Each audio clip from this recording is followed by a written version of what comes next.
Sean todos bienvenidos a un nuevo capítulo de Antítesis. Miren, una declaración de independencia económica. Así calificó Donald Trump a la nueva política arancelaria que implementará desde los Estados Unidos. Y si bien se presenta como un remedio al déficit fiscal existente en el territorio americano, expertos en Paraguay aseguran que para nuestro territorio esto representa una gripecita. Siendo así positivo, ¿verdad? Bueno, analicemos qué son los aranceles recíprocos y cómo afectan al país.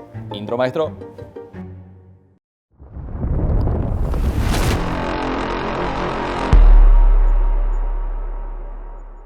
Un arancel es un impuesto que un país cobra a los productos que entran desde el extranjero a su mercado. Su finalidad puede ser proteger la industria nacional al ser una traba que estos ponen a los productos extranjeros que, quieren ingresar a competir con el resto de productos que son americanos. Como puede ser también simplemente una estrategia para recaudar dinero. El problema con esto comienza el 2 de abril, cuando el gobierno de Trump anunció una medida llamada aranceles recíprocos, algo que venía insinuando desde su retorno a la Casa Blanca en enero. Y consiste en un arancel base del 10% a todos los países, a excepción de los que conforman la Unión Europea, que son del 20%, 26% a la India y, atentos, 125% a China. Y a esto es lo que llaman medida de independencia económica. De esta manera se busca corregir el déficit comercial de Estados Unidos, estimular la manufactura nacional y generar empleos. Pero así también estas medidas pueden ser contraproducentes, ya que al poner un impuesto sobre los productos, esto de manera de compensar ese extra suben de precio en el mercado, lo cual afecta directamente al consumidor final. Y no solo eso, sino que estos aranceles representan una guerra comercial que lógicamente recibe una respuesta. Desde el Ministerio de Comercio chino mencionaron que si Estados Unidos opta por la confrontación, China le responderá de igual manera. Y lo hicieron, anunciaron aranceles de represalia del 84% sobre importaciones de Estados Unidos. Mientras tanto, la presidenta de la Comisión Europea, Ursula von der Leyen, mencionó que estaban ultimando contramedidas si las negociaciones fracasaban. Anunciaron que contemplan aranceles del 50% a whisky y vinos estadounidenses. Mientras que Alemania, Francia e Italia calificaron la política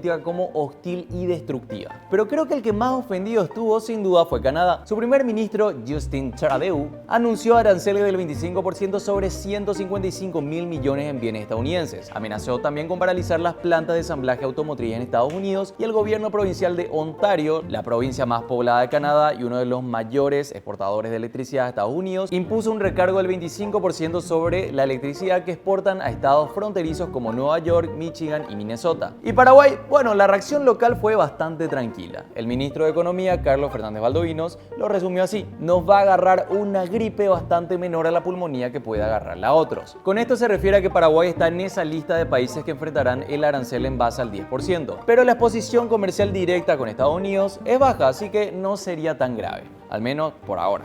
Eso sí, la cosa está cara, reconoció el propio ministro. No por culpa directa de los aranceles, sino por el contexto global, la volatilidad de los precios, inflación importada y el desequilibrio en la oferta. Y aunque el impacto no será inmediato ni devastador, la economista Gloria Yala Persson advirtió que esto solo es el comienzo de una gran ola. Y se preguntarán, ¿qué estamos haciendo frente a esto? Si bien nosotros no somos Canadá y no les pusimos impuestos ni multas, tampoco es que no hicimos nada. El gobierno puso en marcha una estrategia doble: defender lo que ya se exporta a Estados Unidos, como la carne paraguaya, y buscar oportunidades en medio de este conflicto. Por ejemplo, con China enfrentando un arancel del 125%, Paraguay se vuelve un poco más atractivo como destino industrial, alternativo para empresas que busquen saltarse las barreras comerciales. Esto fue lo que dijo el director de la ADENIT, Óscar Orué. Paraguay puede volverse un destino más competitivo para la instalación de industrias extranjeras. Y si bien los costos de algunos bienes van a subir, especialmente en el comercio electrónico, la expectativa es que nuevas inversiones, más demanda de productos agroindustriales y la diversificación de mercados ayuden a equilibrar esta balanza.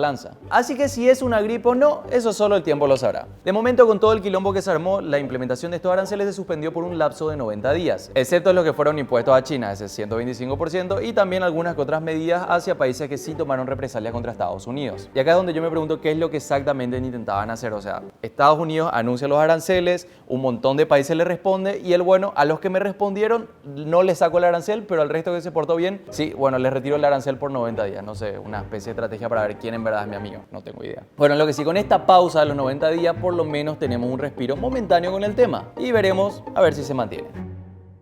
Bueno, continuamos con más antítesis. Ahora les traemos una de las secciones más queridas del programa, el ¿A que no viste esto? Hoy preparamos una investigación acerca de este docente que fue acusado por escribir con su alumna. Finalmente, el hombre, bueno, a momento de grabación de este material al menos, está libre. Se declaró que al final, bueno, el señor parece que no, en verdad, que no acosó sexualmente a su alumna, pese a que hay todo un tema detrás. Pero para hablar mejor de este tema, les tenemos este material.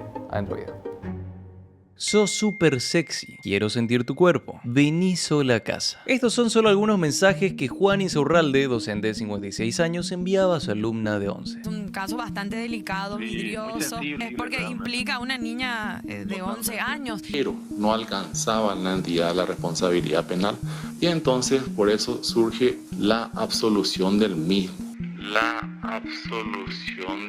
Estamos hablando de un depredador en potencia, juez. ¿Y cómo?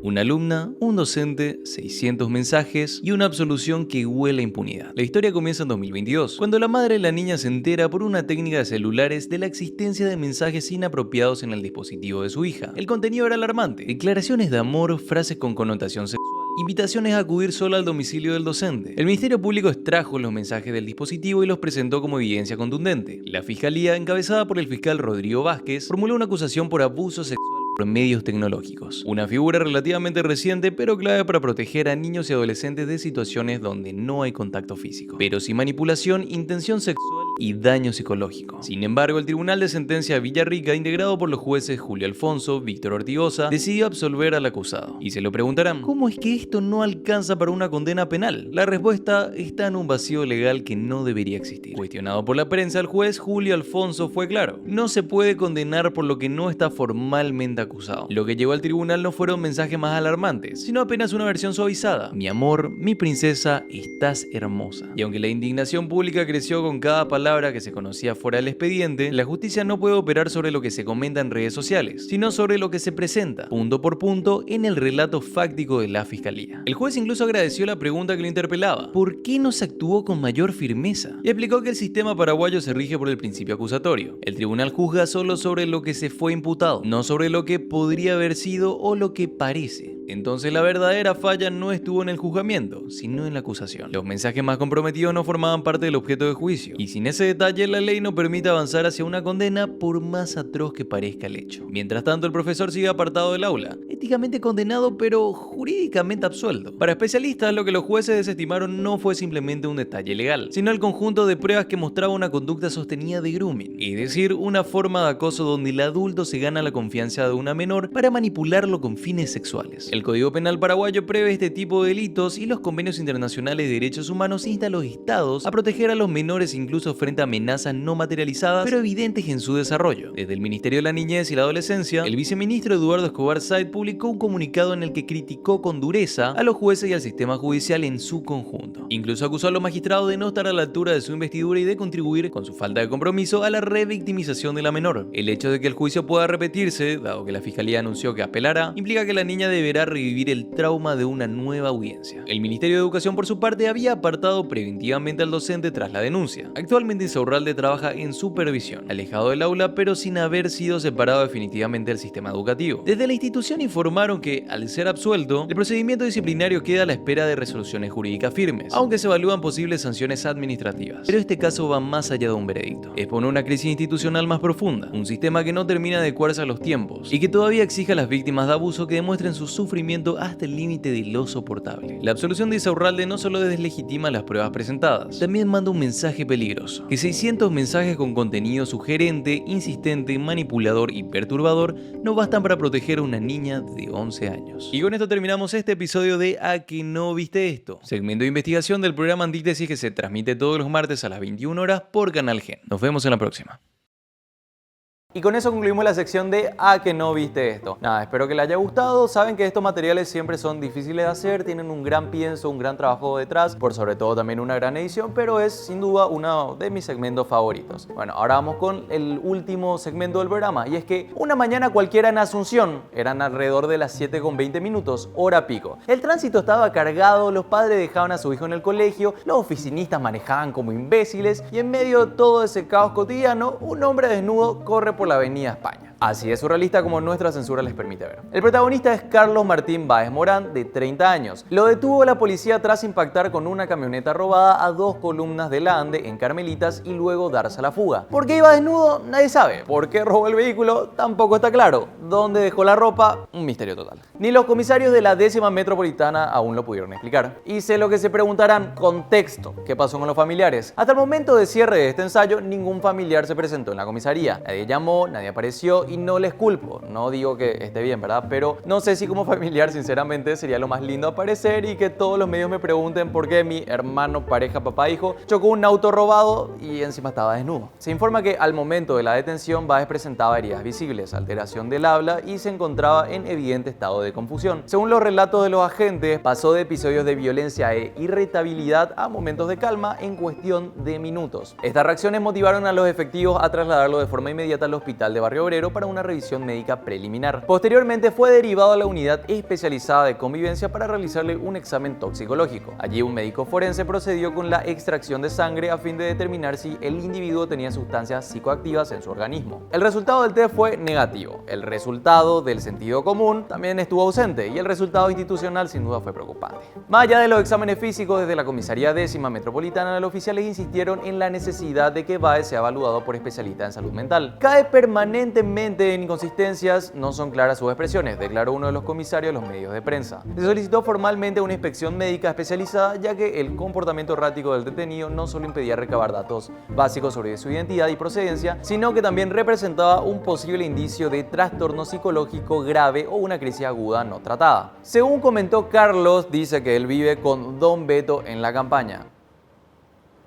Que no me miren así, es literalmente todo lo que dijo. Hoy, Carlos Martínez Báez Morán sigue detenido en un calabozo de la comisaría 10ª Metropolitana y la verdad es que no sabemos qué va a pasar con él. No hay familiares que lo hayan buscado, no hay una historia clara sobre su vida, su estado de salud o su estado mental. Solo tenemos un nombre, una edad y un caso policial que se volvió viral en redes sociales. Me da miedo que aún nadie se haya acercado a la comisaría, siendo que ya pasaron algunos días. Creo que alguien debería poder ir junto a Carlos, no para justificar lo que hizo, porque robar un vehículo y chocar 2 columnas de la ANDE no es un detalle menor, aparte dejó todo Carmelitas sin luz. Por suerte, eso sí, nadie salió herido. Pero si Carlos tiene un problema mental, debería ser tratado como lo que es, una persona con una enfermedad que necesita una ayuda urgente. Las cárceles de Paraguay lastimosamente no están preparadas para recibir personas con trastornos psiquiátricos. Lo sabemos. Y me da pena pensar lo confundido que debe estar ahora mismo en una celda solo y sin entender absolutamente nada. Corre riesgo incluso de terminar siendo liberado y a ese señor, si no se le brinda una atención médica ni el acompañamiento adecuado, este episodio podría repetirse y el próximo podría terminar con una vida perdida o con él quitándose la suya. Incluso el que corre desnudo por la avenida España merece que alguien lo mire, lo escuche y lo trate. Antes de que sea tarde,